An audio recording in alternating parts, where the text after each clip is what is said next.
Mais c'est quoi ça, le ROE? Aujourd'hui, je vais t'expliquer ce que c'est le ROE et à quoi ça sert. Bonjour tout le monde, c'est le jardinier de Wall Street, ton fournisseur de graines boursières. Tu connais la musique, si tu aimes mon travail et que tu comptes me soutenir, n'hésite pas à t'abonner, like, active la cloche, c'est gratuit. Mets un commentaire si tu as des questions, je réponds à chaque fois avec plaisir. Le ROE, c'est quoi ça? Le return on equity, ou le retour des capitaux propres en français, est un ratio exprimé en pourcentage, qui mesure la rentabilité des capitaux pour les actionnaires en divisant le bénéfice net par les capitaux propres.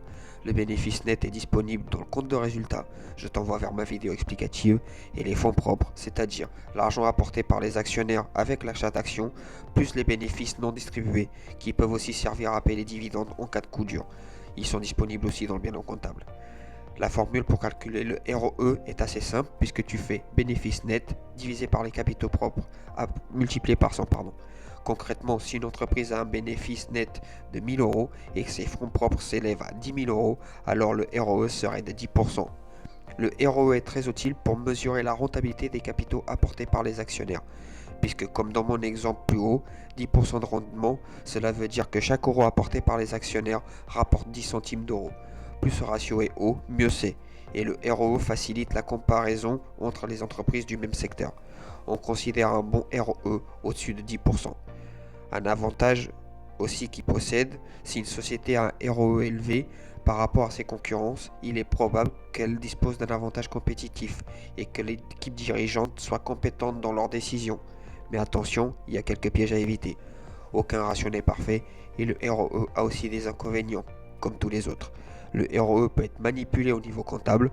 Si la société a des résultats négatifs, il figure dans le compte de résultats, mais aussi dans le bilan comptable au niveau des bénéfices non répartis.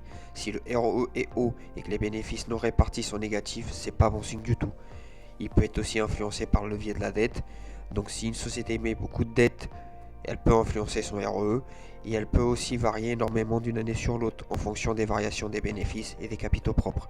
Les dividendes versés aux actionnaires privilégiés, souvent associés aux actions nominatives du type Air Liquide, proviennent des bénéfices non répartis et peuvent influencer aussi le ROE.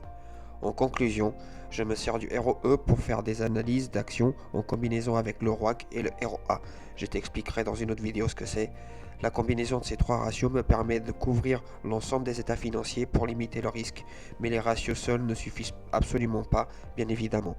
Voilà, c'est tout pour cette vidéo. J'espère que vous avez trouvé des explications utiles. Le ROA, Free Cash Flow, bilan comptable arrive très vite. N'hésite pas à partager tes réflexions dans les commentaires ci-dessous. Je te rappelle que je ne suis pas professionnel de la finance, juste un investisseur particulier comme vous. C'était le jardinier de Wall Street. Je sème des pièces aujourd'hui pour récolter des billets demain. Ciao.